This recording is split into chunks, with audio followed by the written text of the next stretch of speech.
are now in the Black Box. Whoa. With Spider Loke, Most Easty, aka BJ Keyway, and the Google Gang. Let's go!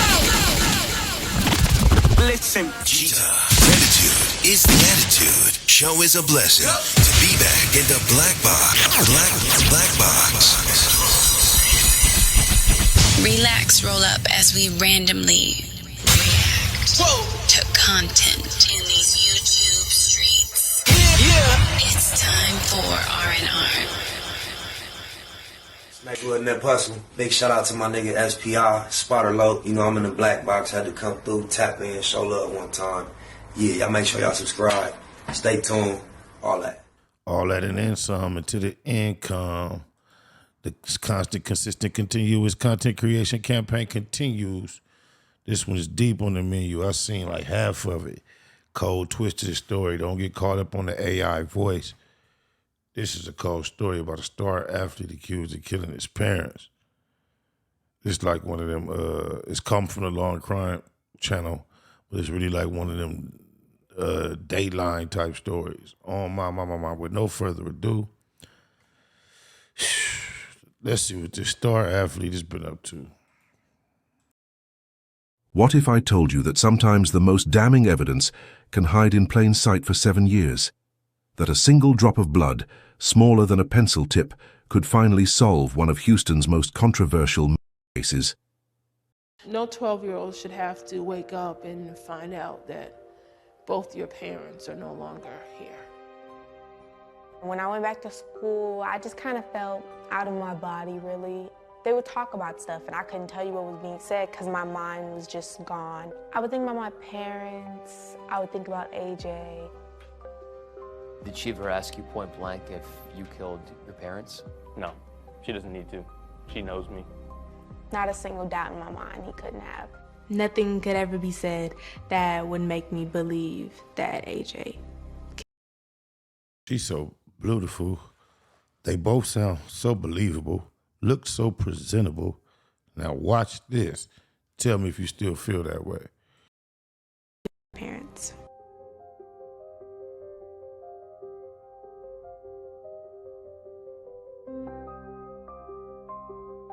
This is the story of AJ Armstrong, a case that would divide juries, tear apart a community, and ultimately be decided by evidence so microscopic it was nearly invisible to the naked eye.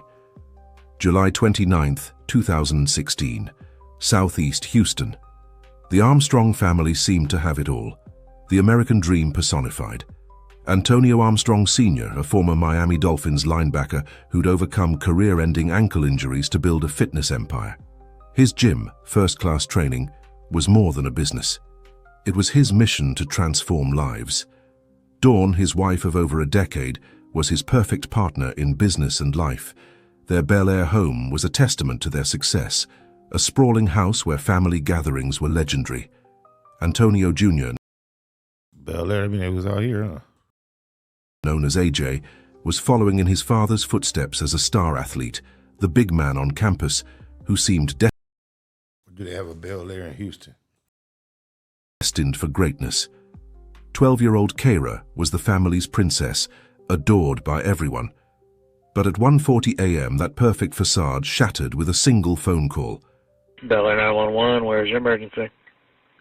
I'm at Meadow Street. I just heard 2 gunshots downstairs in my parents' room. Okay, what's that address one more time? The voice on the other end was calm, almost eerily so. It was AJ Armstrong reporting gunshots in his parents' bedroom. During the 16-minute call, there were strange pauses, barely audible whispers, and an odd detail. AJ complained of ringing in his ears. What the dispatcher couldn't see was the horror that awaited first responders. Antonio and Dawn Armstrong shot execution style in their bed, pillows covering their faces. The killer had been methodical, using Antonio's own .22 caliber pistol from his bedside drawer. Dawn had been shot twice behind the ear, so close together the wounds almost overlapped. Antonio, perhaps awakened by the first shots, had been shot once in the head. Dawn was already gone. Antonio clung to life, but would die hours later at the hospital, never knowing his son had been arrested for his murder. The house told a strange story. No signs of forced entry. The security system still armed. Kitchen drawers pulled open but nothing missing. A handwritten note on the counter. "I have been watching you for a long time." And most chilling of all, Antonio's own gun left beside the bodies. Within hours, police made a shocking decision. They arrested the couple's 16-year-old son, AJ Armstrong, for capital murder. Picture this. You're a star high school football player, beloved by coaches, dating your dream girl, living in a mansion. Why did they have to consider her his dream girl? Why they just can't be his girl? You know the implications there. Once you make it as a black guy, I ain't going for that being his dream girl. Fuck all that. Why would you murder your parents in cold blood? That's exactly what investigators had to prove, and the evidence they found painted a disturbing picture. The security system was the prosecution's ace. Every door and window monitored, motion sensors throughout the house. The logs showed no external doors opening for hours before the murders. No windows disturbed, no intruders detected. The only people who could have been the killer were already inside the house when the system was armed at 9:52 p.m. Cell phone records told a chilling story. AJ had been texting his girlfriend Kate until 1:02 a.m. when his phone was placed on the charger. At 1:08 a.m., the phone was lifted from the charger, but not unlocked. 1 minute later, the second-floor motion Boy, them phones ain't no joke. They gonna tell you everything you did. Phew. detector activated. Over the next several minutes, the phone screen turned on and off repeatedly. Prosecutors argued AJ was using it as a flashlight to navigate the dark house. The murders occurred during the only 38-minute window all day, when AJ wasn't actively using his phone. At 1:25 a.m., the living room motion sensor activated when prosecutors believe AJ planted the threatening note and gun in the kitchen. Then silence until the 911 call at 1:40 a.m., but it got stranger. Police found a bullet hole in AJ's bedroom ceiling directly above his parents' room. When confronted, AJ admitted he'd fired his father's gun weeks earlier, showing off to a friend. Investigators found bullet holes in pillows and blankets in his closet, what they believed was a practice run. Then there was the burn mark on the carpet near the stairway, reeking of gasoline. AJ claimed he'd accidentally dropped a match while playing around. Investigators theorized he was planning to block escape routes with fire. They found an empty bottle of rubbing alcohol in his room, and both AJ and his father had noticed a gasoline smell in the house days before the murders. The motive? Text messages revealed growing tension, but also something more disturbing, a pattern of manipulation. Dawn had written about AJ. "He is a bold-faced liar like I have never seen before." She'd described feeling heartbroken by his deception, writing, "All you do is lie to us, scheme behind our backs." But investigators found something even more troubling in AJ's browser history: searches about inheritance laws and life insurance policies. The family had substantial assets, and AJ stood to inherit significant wealth as the survivor. He looked like a spoiled, arrogant, lying asshole who thought he was way smarter than he was right there. Oh, my mama. Surviving son. But here's where it gets complicated. Other texts showed a loving relationship. 90 minutes before the murders, AJ was texting his girlfriend about love and marriage. His defense attorney would later say, "That's totally inconsistent with someone who's angry, suicidal, homicidal." The physical evidence was puzzling too. No gunshot residue on AJ's hands or clothes, no blood spatter, no bloody clothing found anywhere. If a 16-year-old committed this crime, how did he clean up so perfectly? Most damning was AJ's own 911 call. Prosecutors claimed you could hear him whisper about a high-pitched ringing in his ears. Exactly what happens when you fire a gun without ear protection. But AJ had another explanation entirely. "I saw him running. Like I saw him running." 5 hours after the murders, AJ Armstrong told police he'd seen a masked intruder fleeing the scene, but he hadn't mentioned this crucial detail during his 16-minute 911 call. Why? His defense team had an answer. AJ was protecting someone he loved, someone he couldn't bear to see arrested. Enter Josh Armstrong, AJ's older half-brother, Dawn's biological son from a previous relationship. In a shocking twist, AJ's defense attorneys pointed the finger directly at Josh during the first trial. The evidence was compelling and disturbing. Josh had been diagnosed with schizophrenia after the murders.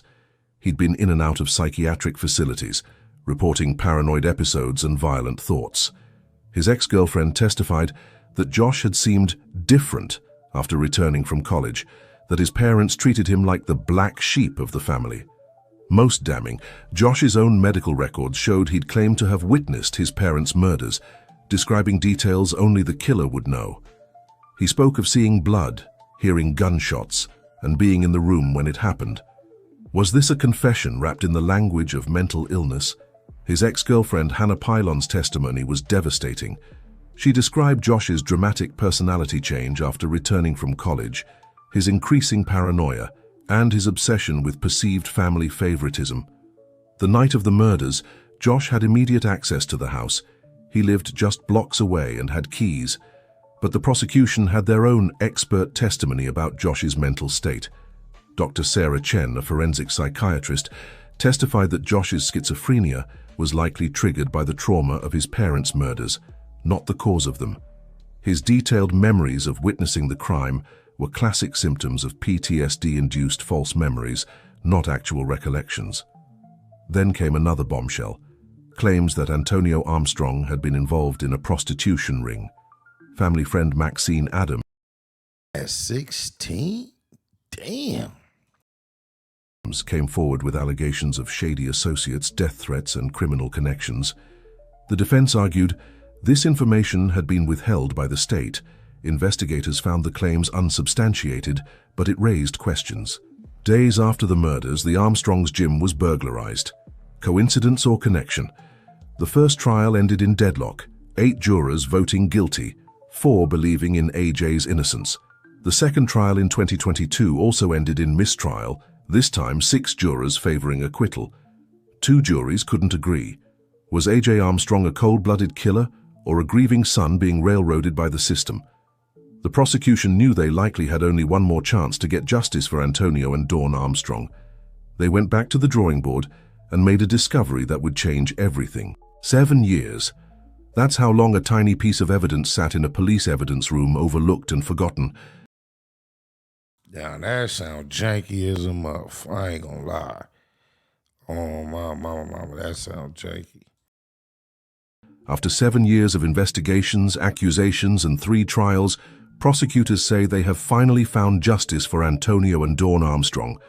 In 2023, as prosecutors prepared for their third and likely final attempt at conviction, blood pattern analyst Sergeant Celestina Rossi made a routine review of the physical evidence. She was examining AJ's shirt from the night of the murders when something caught her eye. A visitor's badge, the kind police stations put on civilians during questioning. It had been stuck to AJ's shirt when he was first brought in for questioning. Rossi peeled back the sticker and found something extraordinary. Tiny reddish-brown stains on the adhesive. What the hell? Oh my God, no way. Hell no. Backing. AJ Armstrong's t-shirt was retested after authorities said flakes of blood were discovered under a Houston Police Department visitor's badge he wore the night his parents were murdered in 2016. The preliminary tests indicated blood. But whose blood?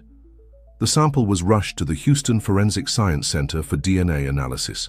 The results were stunning. A single source match to Antonio Armstrong Sr.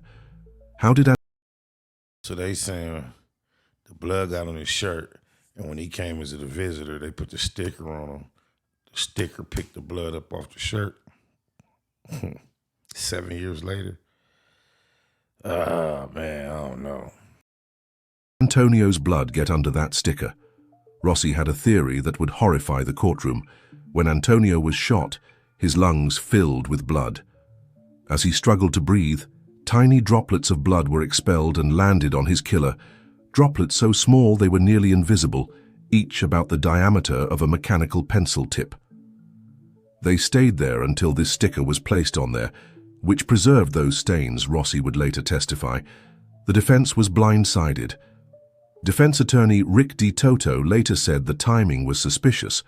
Why was this crucial evidence discovered just before the third trial? After consulting with AJ and multiple attorneys, they made a calculated decision. They would let the evidence in rather than appear desperate by finding. They're going to offer him a deal now. I know he ready to take one. That's 2 juries, 2 trials. They couldn't convict you. Then they come with that. That's janky. That's janky. It. DiToto argued cross-contamination, pointing out that evidence had been handled by dozens of people over 7 years. He questioned why no other blood was found on AJ's clothing, skin, or hair if he'd been close enough to be splattered during the shooting. But Sergeant Rossi had answers. She explained that the droplets were so small they were drying even as they flew through the air. When they landed on AJ's shirt, they didn't soak in. Man, that's only gonna fly against one of us, man. That's some junk science. Oh, my mama. They sat on the surface like tiny scabs until the visitor's badge trapped and preserved them. The prosecution argued this wasn't just blood evidence. It was proof AJ had been present when his father was dying, close enough to be touched by Antonio's final, desperate breaths. But the prosecution finally had their smoking gun. In 2023, the third trial concluded with a unanimous decision, finding AJ Armstrong guilty of the murder of his parents. This verdict came after more than 10 hours of deliberation, marking the end of a tumultuous and lengthy legal journey. If he killed his parents, he a piece of shit. But just on a technical basis, he got action on the appeal, man. That's some bullshit. AJ Armstrong, now 24, showed no emotion as the verdict was read. Judge Kelly Johnson immediately sentenced him to life in prison with the possibility of parole after 40 years. As bailiffs led him away in shackles, his grandmother Kay Winston collapsed in sobs. I don't understand how they be coming up with these sentences in different situations. Because, I mean, in comparison to some other cases, that's a small amount of time. And in Texas, they only be doing like a fourth of their time. So he could do like 10, maybe 15, 20, get out. 2 bodies of the people that gave him life in cold blood. That's black life, though. It's only a couple of black people. Crying out, they got the wrong person. The conviction brought mixed reactions from the community. Antonio's former NFL teammates expressed relief that justice had finally been served. Dawn's family, who had remained largely silent during the trials, issued a statement saying they could finally begin to heal. But others questioned whether justice had truly been done. Criminal defense attorneys across Houston criticized the prosecution's reliance on evidence discovered 7 years after the crime, calling it unprecedented and potentially dangerous for future cases. "I believe I'll be acquitted," AJ Armstrong told KPRC2 in an exclusive prison interview. Even after conviction, he maintains his innocence, insisting the blood evidence was planted. Armstrong has already filed a notice of appeal, and he filed a civil lawsuit against the city of Houston, accusing police of planting blood evidence to sway this third jury. But the story doesn't end there. In May 2024, AJ's case took another dramatic turn that could potentially overturn his conviction. The Harris County District Attorney's Office informed Armstrong that his case may be associated with a forensic analyst who was terminated for faulty work. Wow, you don't say. What the hell? Oh my God, no way. But the way they're making it seem potential is like that didn't work out for him either, though. The fired analyst, whose identity hasn't been publicly released, had worked on DNA evidence in dozens of cases over several years. An internal investigation revealed pattern of contaminated samples, mishandled evidence, and potentially falsified results. He should be automatically released then. If that's the case, I'm just keeping it a Google. Defense attorneys across the county began filing motions for new trials based on this revelation. Armstrong's legal team immediately seized on this development. They filed an emergency motion arguing that if any evidence in their case was handled by this analyst, the entire conviction should be thrown out. They're demanding access to all lab records and chain of custody documents related to the blood evidence that convicted their client. Meanwhile, Armstrong's personal life has crumbled. His wife, Kate, who stood by him through 3 trials and testified in his defense, filed for divorce in December. His dream girl. Not surprised, are you? 2024. Court documents revealed the strain of his conviction, mounting legal bills, and the impossibility of maintaining a marriage with someone serving life in prison. Their young son, now old enough to ask questions, has been told his father is away at work. Kay Winston, AJ's grandmother, who has been his most vocal supporter, broke down during a recent interview. That baby asks for his daddy every day. How do you explain to a child that his father is in prison for something we know he didn't do? The divorce proceedings have been contentious, with disputes over Armstrong's limited assets and the rights to his story. Kate has reportedly been approached by several production companies interested in her perspective on the case, though she has declined all offers. AJ Armstrong's request for a new trial has been denied by the courts, but his appeals... That's shocking. She must come from some money, too. Just like he did on my mama.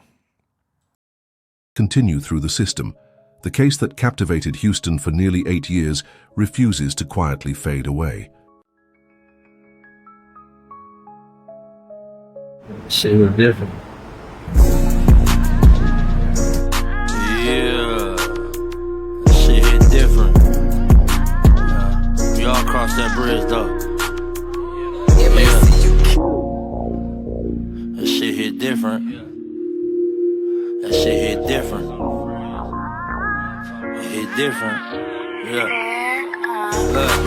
That shit hit different when it's your own. You ever lost somebody close to you and wish that you could call their phone? Talk about your memories and play their favorite songs. The fact is, we all crossed that bridge. I know it's wrong. Sipping Remy, smoking blunts, you can't believe they gone. And when you shed tears and reminisce, they tell you stay strong, but it's fucked up. You in that casket and won't wake up. You looking good. Ain't even need a lot of makeup. Everybody's showing love and telling you to stay up. Ran out of Remy Martin store run. I'm on my 3rd cup. They telling me to slow down, but I don't give a fuck. Taking so many losses, I feel like I got bad luck. Keep your name alive, they gon' remember you. Dealing with this pain and it's critical. A nigga still missing you. Keep your name alive, they gon' remember you. Dealing with this pain and it's critical. Nah, you don't know how pain feel. Feel like I should be taking pain pills. Send him lower your casket, it gave a nigga hella chills. And it hit different that you gone, this shit don't seem real. Yeah, it hit different that you gone, this shit don't seem real. Nah, you don't know how pain feel. Feel like I should be taking pain pills. Send him lower your casket, it gave a nigga hella chills. And it hit different that you gone, this shit don't seem real. Yeah, it hit different that you gone, this shit don't seem real. I stay strong and keep my head up. And I'ma miss them days I walk by, you tell me, boy, pull your pants up. The whole family missing you. And every time I step foot on 103rd and Avalon, I think of you. You always speak the truth, even if it hurted their feelings. You was nosy, always in somebody's business, working on my last nerve. I can't never win an argument with you. You always gotta have the last word. Shedding tears like a baby, cause your service was beautiful. More like a celebration than a funeral. Never thought I'd get that call that we losing you. Family in a single file line, all viewing you. Keep your name alive, they gon' remember you. Dealing with this pain and it's critical. I'm still missing you. Keep your name alive, they gon' remember you. Dealing with this pain and it's critical. Nah, you don't know how pain feel. Feel like I should be taking pain pills. Send him lower your casket, it gave a nigga hella chills. And it hit different that you gone, this shit don't seem real. Yeah, it hit different that you gone, this shit don't seem real. Nah, you don't know how pain feel. Feel like I should be taking pain pills. Send him lower your casket, it gave a nigga hella chills. And it hit different that you gone, this shit don't seem real. Yeah, it hit different that you gone, this shit don't seem real.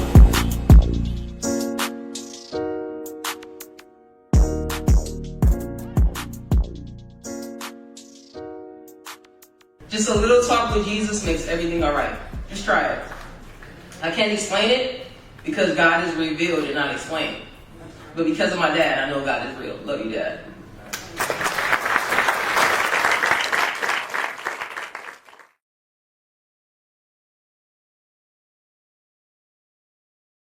Neighborhood net hustle. Big shout out to my nigga SPI, Spotter Low. You know I'm in the black box, had to come through, tap in, show love one time. Yeah, y'all make sure y'all subscribe. Stay tuned, all that. It's the homie cook-up boss, goddammit, Cub Low. And y'all tuning in to the Wake and Bake Show with goddammit the homeboy Spider Low. Here with SPI, the realest nigga in LA. Spider this bitch! My nigga Spider Low. Spider Low, nigga. Spider Low. It's Spider Low. Spider Low. Spider Low. Spider Low. So Spider looks at me because we go back to the juvenile side of the county. What the fuck? My nigga. Spider Low. Spider Low. Shout out to SPI, that motherfucking nigga. Spider Low, Wake and Bake. Better keep it Google, nigga. Loke is in LA somewhere doing what he's doing. In the words of Spider Loke on my mama's mama. Spider Loke's gear. This is Bay Mac. Nate Blood, C-Mac. Shout out my Loke, Spider Loke, huh? Nate Blood on Hood. It's a beautiful world. You fight me? Fight, cred.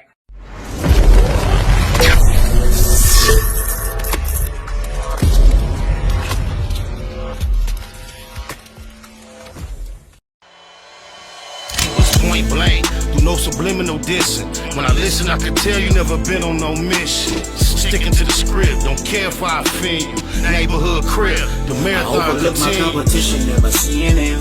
I done trained my mind that I'm going. You could tell by how I walk, talk, I'm a boss. A east side millionaire, homie, what you thought? My life is a movie. They can't get close to me. They mad cause they can't be. I'm everything that they wanna be, yeah. You are now in the black box. Whoa. With Spider Loke, Most Easty, aka BJ Keyway, and the Google Gang. Let's go!